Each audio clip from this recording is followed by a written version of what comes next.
एक मेंढक अपने 3 बच्चों के साथ जंगल में नदी किनारे रहता था। उन चारों की दुनिया जंगल और नदी तक ही सीमित थी। बाहरी दुनिया से उनका कोई वास्ता नहीं था। खाते पीते बड़े आराम और मजे से उनका जीवन कट रहा था।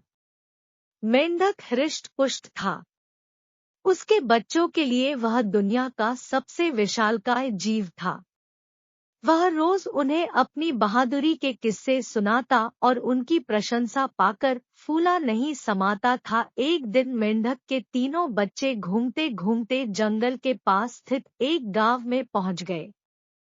वहां उनकी दृष्टि एक खेत में चरते हुए बैल पर पड़ी। इतना विशालकाय जीव उन्होंने पहले कभी नहीं देखा था। वे कुछ डरे, किंतु उसकी विशाल काया को देखते रहे। तभी बैल ने हुंकार भरी और मेंढक के तीनों बच्चे डर के मारे उल्टे पांव भागते हुए अपने घर आ गए। बच्चों को डरा हुआ देखकर जब मेंढक ने कारण पूछा तो उन्होंने विस्तारपूर्वक बैल के बारे में बता दिया। इतना बड़ा जीव हमने आज से पहले कभी नहीं देखा।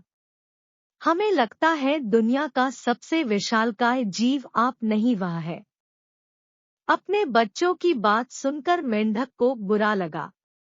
उसने पूछा, वह जीव दिखने में कैसा था? उसके 4 बड़े बड़े पैर थे, एक लंबी सी पूंछ थी, 2 नुकीले सींग थे। शरीर तो इतना बड़ा कि आपका शरीर उसके सामने कुछ भी नहीं, बच्चे बोले। यह सुनकर मेंढक के अहंकार को जबरदस्त ठेस पहुंची। उसने जोर के सांस खींची और हवा भरकर अपना शरीर फुला लिया।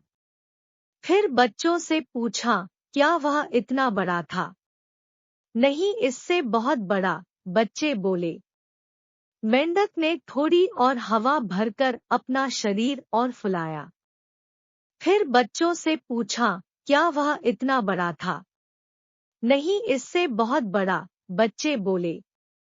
मेंढक ने थोड़ी और हवा भरकर अपना शरीर और फुलाया। क्या इतना बड़ा? नहीं नहीं, और बड़ा। मेंढक ने जंगल के बाहर कभी कदम ही नहीं रखा था। उसे बैल के आकार का अनुमान ही नहीं था, किंतु उसने मानो जिद पकड़ ली थी कि अपने बच्चों के सामने स्वयं को नीचा नहीं दिखाना है। वह जोर से सांस खींचकर ढेर सारी हवा अपने शरीर में भरने लगा। उसका छोटा सा शरीर गेंद के समान गोल हो गया, किंतु इतने पर भी वह नहीं रुका। उसका शरीर में हवा भरना जारी रहा। उसने इतनी सारी हवा अपने शरीर में भर ली कि उसका शरीर वह संभाल नहीं पाया और फट गया। अपने अहंकार में मेंढक के प्राण पखेरु उड़ गए। शिक्षा, अहंकार पतन का कारण है।